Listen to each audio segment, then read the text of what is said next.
Delhi high court के justice Yashwant Verma के घर पर बड़े पैमाने पर कैश बरामद होने के मामले में दिल्ली पुलिस की जांच 12 दिन बाद आगे बढ़ी है।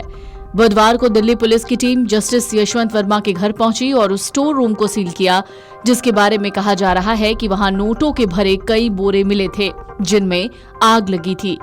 ये वाकया उस समय सामने आया जब जस्टिस वर्मा के घर के एक हिस्से में आग लगी। फायर कंट्रोल रूम को फोन किया गया तो मौके पर टीम पहुंची और उसने नोटों से भरे बोरे पाए, जिनमें से कुछ नोटों के जलने की बात कही गई। दिल्ली पुलिस कमिश्नर ने कुछ वीडियो और फोटो हाई कोर्ट के चीफ जस्टिस को भेजे।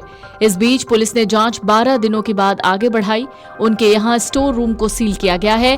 वहीं अग्निकांड वाले दिन की सीसीटीवी फुटेज भी पुलिस लेकर गई है। दरअसल जज का कहना है कि स्टोर रूम उनके घर के मुख्य परिसर का हिस्सा नहीं है और बाहर स्थित है। ऐसे में अगर वहाँ कुछ मिला है तो जरूरी नहीं कि उससे उनका नाता हो। जस्टिस वर्मा की ओर से ऐसी दलील दिए जाने के बाद सत्यता की जांच करने के लिए भी पुलिस सीसीटीवी फुटेज को अहम मान रही है। इस मामले की पुलिस और फायर डिपार्टमेंट की ओर से अलग अलग जांच हो रही है। सूत्रों का कहना है फुटेज की अब तक जो जांच हुई है उसमें किसी अवैध एंट्री की जानकारी नहीं मिली है।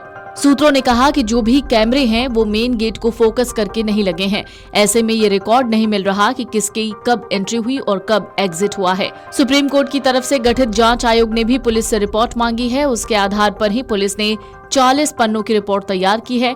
इस मामले की जांच के लिए एडिशनल सीपी लेवल के 2 अधिकारियों को जिम्मेदारी मिली है।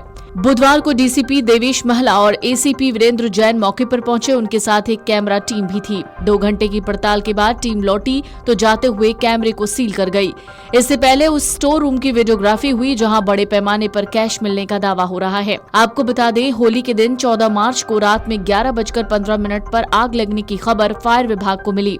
मौके पर फायर विभाग पहुंचा तो वहां कमरे में कुछ बोरों में नोट भरे हुए मिले। इनमें से कुछ नोट अधजली अवस्था में थे। हालांकि एक रिपोर्ट के मुताबिक उच्चतम न्यायालय द्वारा नियुक्त 3 सदस्यीय इन हाउस समिति के इस सप्ताह जस्टिस वर्मा से मुलाकात होने की उम्मीद है। शीर्ष न्यायालय द्वारा गठित समिति ने मंगलवार को जस्टिस वर्मा के आवास 30 तुगलक क्रेसेंट का निरीक्षण किया था। पंजाब और हरियाणा हाईकोर्ट के मुख्य न्यायाधीश शील नागू, हिमाचल प्रदेश हाईकोर्ट के मुख्य न्यायाधीश जीए संधावालिया और कर्नाटक हाईकोर्ट की न्यायमूर्ति अनु शिवरामन करीब 30 से 35 मिनट तक जस्टिस वर्मा के आवास के अंदर रहे।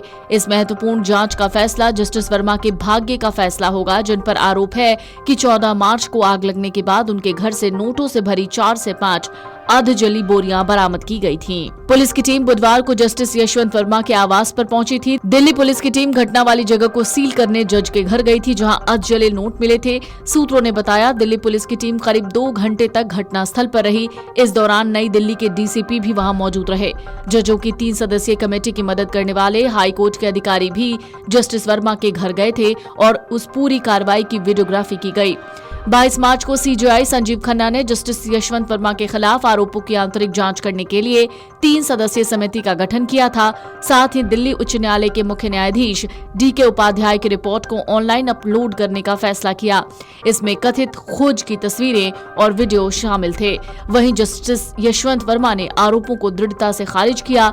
कहा उनके या उनके परिवार के किसी सदस्य द्वारा उनके घर के स्टोर रूम में कभी कोई नकदी नहीं रखी गई। सुप्रीम कोर्ट में एक याचिका दायर कर जस्टिस वर्मा पर एफआईआर दर्ज कराने की मांग की गई है। मुख्य न्यायाधीश जस्टिस संजीव खन्ना की अगुवाई वाली बेंच के सामने इस मामले की मेंशनिंग की गई और सर्वोच्च अदालत इस याचिका की सुनवाई के लिए तैयार हो गई। याचिका में मांग की गई है कि दिल्ली पुलिस को एफआईआर दर्ज करने के निर्देश दिए जाएं, क्योंकि इस मामले में सुप्रीम कोर्ट द्वारा 3 जजों की कमेटी बनाने का कोई औचित्य नहीं है। वीडियो डेस्क अमरउजाला.com। अगर आप ये वीडियो YouTube पर देख रहे हैं तो हमारे चैनल को सब्सक्राइब कर बेल आइकन दबाएं और Facebook पर देख रहे हैं तो हमारे पेज को लाइक करें। 8 मिलियन प्लस सब्सक्राइबर, आपके इस भरोसे के लिए बहुत धन्यवाद।